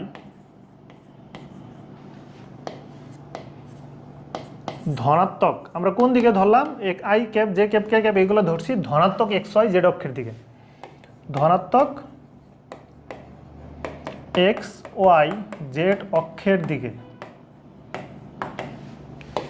যথাক্রমে I cap, J cap, K cap একক ভেক্টরকে আয়ত একক ভেক্টর বলে। আয়ত একক ভেক্টর বলে। ওকে, আশা করি আয়ত একক ভেক্টর সম্পর্কে তোমাদের আইডিয়া হয়েছে। আমরা কিন্তু ধনাত্মক I cap J cap K cap নিচ্ছি, আমরা কিন্তু ঋণাত্মকগুলো নেই নাই। সংজ্ঞার মধ্যে কিন্তু ঋণাত্মকের কথা মেনশন করা নাই, মেনশন করা হচ্ছে ধনাত্মকের কথা। ওকে, দেখো এরপরে হচ্ছে আমরা অবস্থান ভেক্টর সম্পর্কে জানবো। অবস্থান ভেক্টর কী জিনিস? মনে করো এটা হচ্ছে একটা প্রসঙ্গ কাঠামো, এটা একটা দ্বিমাত্রিক কাঠামো নিলাম, এই যে এক্স অক্ষ এদিকে ওয়াই অক্ষ, এখানে একটা বিন্দু ধরে নিলাম 1 2 3 4 1 2, এটা হচ্ছে 4 2 বিন্দু। তাহলে এই যে 4 2 বিন্দু, এই 4 2 বিন্দু এর অবস্থান আমি যদি মূল বিন্দুর সাপেক্ষে নির্ণয় করি তাহলে নিশ্চয়ই যে এরকম হবে। এই যে আমি 4 2 বিন্দুটা, ধরো 4 2 বিন্দুতে একজন দাঁড়ায় আছে, তুমি যদি ওনার দিকে মুভ করতে চাও তাহলে মূল বিন্দু থেকে নিশ্চয়ই এই দিকে যাওয়া শুরু করবা। অর্থাৎ কোনো একটা বিন্দু, ধরো এটা এ বিন্দু, এর অবস্থান যে ভেক্টরের সাহায্যে আমরা নির্ণয় করব তাকে ওই বিন্দুর অবস্থান ভেক্টর বলে। কার সাপেক্ষে? প্রসঙ্গ কাঠামোর মূল বিন্দুর সাপেক্ষে। তাহলে এই যে প্রসঙ্গ কাঠামোর মূল বিন্দুর সাপেক্ষে কোনো বিন্দুর অবস্থান যে ভেক্টরের সাহায্যে নির্ণয় করা হয় তাকে কি বলে? ওই বিন্দুর অবস্থান ভেক্টর। যেমন আমরা বলতেই পারি যে এ বিন্দুর অবস্থান ভেক্টর, এ বিন্দুর অবস্থান ভেক্টর, এ বিন্দুর অবস্থান ভেক্টর আমরা এই যেরকম বলবো এটাকে ও এ বা শুধু এ ভেক্টর বলা যায়। এটা হবে 4 I cap plus 2 J cap. I cap কেন নিব? আমরা জানি এক্স অক্ষের দিকে একক ভেক্টর হচ্ছে আই ক্যাপ, আর ওয়াই অক্ষের দিকে একক ভেক্টরকে জে ক্যাপ। আচ্ছা, তো যদি আমরা এটা মান বের করি, দেখো এখানে আরেকটা জিনিস দেখি আমরা মান, এখানে একটা মানে সমকোণী ত্রিভুজ তৈরি হয়েছে। এই সমকোণী ত্রিভুজের অতিভুজটা হচ্ছে আমাদের ভেক্টর। তাহলে এই ভেক্টরের মান কি হবে? মান হচ্ছে আমরা জানি পিথাগোরাসের সূত্র থেকে অতিভুজ স্কয়ার ইকুয়াল টু লম্ব স্কয়ার প্লাস ভূমি স্কয়ার। তাহলে শুধু অতিভুজের মান কি হবে? শুধু অতিভুজের মান হচ্ছে এই যে ও এ ভেক্টর যেটা, এটার মান হচ্ছে রুট ওভার লম্ব স্কয়ার প্লাস ভূমি স্কয়ার, অর্থাৎ 4 স্কয়ার প্লাস 2 স্কয়ার। একক আর আমি লিখলাম না, আই ক্যাপ জে ক্যাপ এরা হচ্ছে একক, এটাকে স্কয়ার করলে এককই হবে, মানে স্কয়ার করার পরে রুট করলে এককই হবে, তাই না? এখানে যে আই আছে এটাকে স্কয়ার করলে একক স্কয়ার হবে, আবার একক স্কয়ার যোগ করলে তারপর রুট করলে স্কয়ার উঠে যাবে, অর্থাৎ একক থাকবে, লাস্টে আমরা একক বসায় দিব। অর্থাৎ এই যে ও এ ভেক্টর এর মান হচ্ছে O A cap equal to I cap square plus 4 square plus 2 square. আচ্ছা, পরের টপিকে যাই। সরণ ভেক্টর। সরণ ভেক্টর কি জিনিস? মনে করো এখানে একটা ভেক্টর বিন্দু আছে এ বিন্দু, এখানে একটা বিন্দু আছে বি বিন্দু। এ বিন্দুর অবস্থান হচ্ছে এ এক্স এ ওয়াই, বি বিন্দুর অবস্থান হচ্ছে বি এক্স বি ওয়াই। তাহলে দেখো তোমাকে যদি এরকম বলি যে এক্স অক্ষের ধনাত্মক দিকে কেউ একজন 2 নাম্বার বিন্দুতে দাঁড়ায় আছে, তো কেউ একজন 2 নাম্বার বিন্দুতে দাঁড়ায় ছিল এই যে এখানে, তাকে আমি হেঁটে হেঁটে 6 নাম্বার বিন্দুতে যাইতে বলছি। তো যখন 2 নাম্বার বিন্দুতে দাঁড়ায় ছিল তখন তার অবস্থান ভেক্টর হচ্ছে 2 আই ক্যাপ, আর যখন সে 6 নাম্বার বিন্দুতে চলে গেছে তখন তার অবস্থান ভেক্টর হবে কত? 6 আই ক্যাপ। মানে অবস্থান ভেক্টর অলওয়েজ মূল বিন্দু সাপেক্ষে বের করা লাগে। এখন যদি বলি তার সরণ কত, তাহলে সরণ নিশ্চয়ই বলবা যেরকম 6 - 2 অর্থাৎ 4 আই ক্যাপ। অর্থাৎ সরণ ভেক্টর অলওয়েজ শেষটা থেকে আগেরটা মাইনাস করা লাগে। তো একইভাবে আমাদের এ বিন্দুর অবস্থান ভেক্টর হচ্ছে যে এইটা, বি বিন্দুর অবস্থান ভেক্টর হচ্ছে এইটা। তো তোমাকে যদি বলি সরণ ভেক্টর বের করতে, তাহলে তার সরণ ভেক্টর হবে নিশ্চয়ই যে এইটা। অর্থাৎ সরণ ভেক্টর হচ্ছে এ বি, সরণ ভেক্টর হচ্ছে এ বি, এবং এ বি ভেক্টরটা হবে শেষটা থেকে আগেরটা মাইনাস করা লাগে। একটু আগে আমরা বললাম না যে শেষ ভেক্টর থেকে আগের ভেক্টর মাইনাস করব, তাহলে এখানে সরণ ভেক্টর এ থেকে বি বিন্দু সরণ ভেক্টর হচ্ছে B vector minus A vector, শেষটা থেকে আগেরটা মাইনাস করা লাগবে। এবং বি বিন্দুর যে অবস্থান ভেক্টর এটা হবে B X I cap plus B X B Y J cap minus এখানে হবে A X I cap plus A Y J cap. Okay, তারপর খেয়াল করো আমরা বিপ্রতীপ ভেক্টর কি জিনিস। বিপ্রতীপ ভেক্টর যদি এরকম হয় যে একটা ভেক্টর এদিকে 1 2 3 4 5 6 7 8 9 আই ক্যাপ আছে, তাহলে তার বিপ্রতীপ ভেক্টর হবে এই যে এরকম 1/9i 1/9i। মানে একটা ভেক্টর যত বড় হয় তার বিপরীত তত ছোট হয়, আরেকটা ভেক্টর যদি আরেকটু বড় হয় 10i ক্যাপ, তাহলে তার বিপরীত হবে 1/10। 1/9 চাইতে 1/10 কি আরও ছোট না? তাহলে বিপরীত ভেক্টর কাকে বলে? যে একই দিকে ক্রিয়াশীল, মানে এটার সাথে আই ক্যাপ আছে, এটার সাথেও আই ক্যাপ। সমজাতীয় দুইটি ভেক্টরের মান একটি অপরটির মান যদি একটা অপরটার বিপরীত হয়, একটা যদি 9i হয় আরেকটা হবে 1/9। যদি একটা এরকম হয় যে -7k, যেহেতু -7 আছে, অথবা -1/7k, যেহেতু -7 আছে, তাহলে এখানেও কি ক আছে, এখানেও -k হবে। এটার মান কি? বিপরীত। তাহলে এখানে 1/7 আছে, এখানে কত হবে? 7। তাহলে -1/7 এর বিপরীত ভেক্টর হচ্ছে -7k। তারপর হচ্ছে 9i ক্যাপের বিপরীত হচ্ছে 1/9k, 1/9i। এইখানে আই ক্যাপ আছে, এখানে আই ক্যাপ, এখানে -k ক্যাপ আছে, এখানে -k ক্যাপ, জাস্ট মান বিপরীত হবে। ক্লিয়ার? তারপর দেখো সমপ্রারম্ভিক ভেক্টর। মনে করো কেউ একজন এরকম শূন্য বিন্দু থেকে 1 2 3 4 5 1 2 3 4 5 5i পর্যন্ত তার হচ্ছে অবস্থান ভেক্টর, ধরলাম এ বিন্দুর অবস্থান ভেক্টর হচ্ছে 5i ক্যাপ। আরেকজন ব্যক্তি সে একই বিন্দু থেকে 2i ক্যাপ, ওনার অবস্থান বি ভেক্টরের অবস্থান হচ্ছে 2i ক্যাপ। তাহলে দুইজন একই বিন্দু থেকে স্টার্ট করছে, এটাকে বলবো আমরা সমপ্রারম্ভিক ভেক্টর, অর্থাৎ দুইজনেরই আদি বিন্দু একই আছে। নেক্সট ওয়ান, অক্ষীয় ভেক্টর। অক্ষীয় ভেক্টর কি জিনিস? যদি কোনো একটা ভেক্টরের সাথে ঘূর্ণন সম্পর্কিত থাকে, ঘূর্ণন সম্পর্কিত, তখন আমরা তাকে বলবো অক্ষীয় ভেক্টর। যেমন একটু আগে আমরা দেখলাম যে এই যে টর্কের বেলায় কি ছিল? ঘূর্ণন সম্পর্কিত ছিল না? টর্কের বেলায় এরকম ঘূর্ণন সম্পর্কিত ছিল যে আর ব্যাসার্ধ ভেক্টর বিশিষ্ট কোনো একটা অবজেক্ট যদি এফ বলে এরকম ঘুরতে থাকে, তখন এরকম ঘূর্ণনের কারণে এটা উপরে অথবা নিচে উঠতে থাকে, তাই না? তখন এই টর্কের দিক হয় উপরে অথবা নিচে। তো এই যে একটা অক্ষের সাপেক্ষে এটা হচ্ছে ঘুরতেছে, এই জন্য এটাকে বলি আমরা অক্ষীয় ভেক্টর। আর যদি ঘূর্ণন সম্পর্কিত না থাকে, ঘূর্ণন সম্পর্কিত যদি না থাকে, তখন এটাকে বলবো আমরা পোলার ভেক্টর। যেমন সরণ বল এগুলো হচ্ছে পোলার ভেক্টর। পোল মানে কি? মেরু, তাই না? তো যদি আমাদের ঘূর্ণন সম্পর্কিত না থাকে, তখন এটাকে বলবো আমরা পোলার ভেক্টর। তাহলে দেখো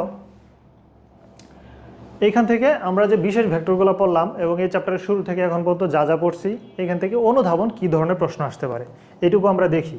এখানে জ্ঞানমূলক প্রশ্ন আসতে পারে। জ্ঞানমূলক যতগুলো সংজ্ঞা পড়ছি প্রত্যেকটা সংজ্ঞায় জ্ঞানমূলকের জন্য ইম্পর্টেন্ট, এখান থেকে অনেকবার আসছে। অনুধাবন কী কী অলরেডি আসছে আমরা দেখি। এখান থেকে এখন পর্যন্ত 10টা 11টা অনুধাবন আসছে বোর্ডে। তো ফার্স্ট ওয়ান খেয়াল করো, আয়ত একক ভেক্টরের দিক নির্দিষ্ট হলেও একক ভেক্টরের দিক নির্দিষ্ট নয় কেন? আয়ত একক ভেক্টরের দিক নির্দিষ্ট, এই যে দেখো আমাদের আই এক্স অক্ষের দিকে, ওয়াই অক্ষের দিকে এবং জেড অক্ষের দিকে, এই যে I cap, J cap, K cap, এগুলাকে বলি আমরা আয়ত একক ভেক্টর। আই ক্যাপ যে আয়ত একক ভেক্টরটা, এটা এক্স অক্ষের দিকে থাকবে, অন্য কোনো দিকে না, অর্থাৎ এর দিক নির্দিষ্ট। কিন্তু যে কোনো একটা ভেক্টর, মনে করো এ ভেক্টর, এর একক ভেক্টর কি? A cap. এই ভেক্টরকে তার মান দিয়ে ভাগ করলেই একক ভেক্টর পাওয়া যায়। এটা যে কোনো দিকে হতে পারে, এটা দিক নির্দিষ্ট না। এ ভেক্টর যে দিকে থাকবে, একক ভেক্টরও ওই একই দিকেই থাকবে। তারপর দেখো একটা বিপ্রতীপ ভেক্টরকে সমরেখ ভেক্টর বলা যাবে কিনা? হ্যাঁ, বলা যাবে, অবশ্যই বলা যাবে। কারণ একটা ভেক্টর মনে করো 2i, এর বিপ্রতীপ ভেক্টর কত? এর বিপ্রতীপ ভেক্টর হচ্ছে 1/2i। এরা তো একই দিকে আছে, তাই না? এই জন্য এরা কি? সমরেখ। একই দিক, সমান্তরাল, এরকম থাকলে সমরেখ বলি আমরা। কোনো ভেক্টরের বিপ্রতীপ ভেক্টর, কোনো ভেক্টরের বিপ্রতীপ ভেক্টর এবং বিপরীত ভেক্টর আর বিপ্রতীপ ভেক্টরের মধ্যবর্তী কোণ একই নয়। দেখো মনে করো এটা একটা ভেক্টর, এই ভেক্টরের বিপরীত ভেক্টর কোন দিকে থাকে? এই দিকে। এই যে বিপরীত যে ভেক্টরটা থাকে এই দিকে থাকে, এর অ্যাঙ্গেল থাকে কত? 180 ডিগ্রি। আর এই ভেক্টরটার বিপ্রতীপ যে ভেক্টরটা থাকে, বিপ্রতীপ থাকে এই দিকে। তাহলে এইটার অ্যাঙ্গেল কত? এটার অ্যাঙ্গেল হচ্ছে 0 ডিগ্রি। বিপ্রতীপের অ্যাঙ্গেল 0 ডিগ্রি থাকে। বিপ্রতীপ আর কোনো একটা ভেক্টর একই দিকে থাকে, অর্থাৎ এদের মধ্যবর্তী কোণ সর্বদা একই নয়। ওকে, নেক্সট ওয়ান, সমান ভেক্টর সমান্তরাল বলা যাবে কিনা? হ্যাঁ, সমান ভেক্টর এবং সমান ভেক্টর বেলায় দুইটা ভেক্টর মানে কি থাকে, দিকে কি থাকে, যেহেতু একই দিকে থাকে এটাকে সমান্তরাল ভেক্টর বলা যায়। আই কেব জে কেবের মধ্যবর্তী কোণ 90 ডিগ্রির চাইতে কম হওয়া সম্ভব নয়। হ্যাঁ, কম 90 ডিগ্রির চেয়ে কম হবে না, বেশি হবে না, কারণ আয়ত একক ভেক্টর বেলায় আমরা দেখছি অলওয়েজ অ্যাঙ্গেল থাকে কত, 90 ডিগ্রি। ওকে, তারপর দেখো নাল বা শূন্য ভেক্টর এর দিক নির্দিষ্ট নাই। কেন দিক নির্দিষ্ট নাই? যদি একটা অবজেক্টকে এই দিকে আমরা 2 নিউটন বলে টানি, বিপরীত দিকেও 2 নিউটন বলে টানি, তাহলে টোটাল বল হচ্ছে কত, 0। তাহলে বস্তুটা তো কোনো দিকে যাবে না, এই বেচারা এখানে দাঁড়ায় থাকবে। যেহেতু এখানে দাঁড়ায় থাকবে তার এখানে নির্দিষ্ট কোনো দিক নাই। এই ভেক্টর সীমাবদ্ধ ভেক্টর কিনা দেখো, এই ভেক্টরটাকে যদি আমরা ড্র করি এক্স অক্ষের দিকে এবং ওয়াই অক্ষের দিকে, এক্স অক্ষের দিকে 5 একক এবং ওয়াই অক্ষের দিকে 3 একক, তাহলে এই ভেক্টরটা হচ্ছে যে এরকম। যেহেতু ভেক্টর এরকম তাহলে এটা সীমাবদ্ধ। কেন সীমাবদ্ধ? কারণ এর পাদবিন্দু নির্দিষ্ট। এই অবস্থান ভেক্টরটার পাদবিন্দু নির্দিষ্ট। অবস্থান ভেক্টর সীমাবদ্ধ ভেক্টর একই কথা, জাস্ট এখানে একটা অবস্থান ভেক্টর দেয়া আছে আর এখানে বলা আছে অবস্থান ভেক্টর, দুটার ব্যাখ্যা কিন্তু একই। আচ্ছা, এরপরে দেখো স্বাধীন ভেক্টরের পাদবিন্দু মূল বিন্দু, ভেক্টরের পাদবিন্দু মূল বিন্দুতে নয় কেন? স্বাধীন ভেক্টর কি জিনিস? যে স্বাধীন ভেক্টর হচ্ছে কেউ একজন তোমাকে বললো যে এক্স অক্ষের ধনাত্মক দিকে 3 একক মুভ করো, তো তুমি 0 বিন্দু থেকে মুভ করতে পারো, অর্থাৎ 4 নাম্বার বিন্দু থেকে 7 নাম্বার বিন্দু পর্যন্ত মুভ করতে পারো তোমার ইচ্ছা। যেহেতু পাদবিন্দু তোমার ইচ্ছা মতো, তাই পাদবিন্দু মূল বিন্দুতে না নিলেও হবে। ওকে, সকল সমরেখা ভেক্টর সমান নয়। সমরেখা হওয়ার জন্য একই দিকে থাকলেই হবে, একই রেখায় থাকলেই হবে, সমান হওয়া ইম্পর্টেন্ট নয়। দুটার মান সমান হলে তখন আমরা এটাকে সমান বলব। ব্যাসার্ধ ভেক্টর বলতে কি বুঝো? ব্যাসার্ধ ভেক্টর সংজ্ঞা বলবা, চিত্র আঁকায় ব্যাখ্যা করে দিবা। ওকে, তাহলে আজকের ক্লাসে আমরা এটুকু দেখলাম। আগামী ক্লাসে আমরা হচ্ছে কী পড়বো? আগামী ক্লাসে লব্ধি, ভেক্টরের যোজন, ভেক্টর বিয়োজন এগুলো জানবো, এবং এই চ্যাপ্টারের খুব বড় একটা টপিক, এখান থেকে সিকিউ আসবে, এটা হচ্ছে ভেক্টর রাশি জ্যামিতিক যোজন নিয়ম, এটা পড়বো। এই টপিকটা বেশ বড়, এটা 2-3 ক্লাসও লাগতে পারে। এখান থেকে আমরা কিছু ম্যাথমেটিক্যাল প্রবলেম সলভ করব। তো আজকে এই পর্যন্তই, আল্লাহ হাফেজ।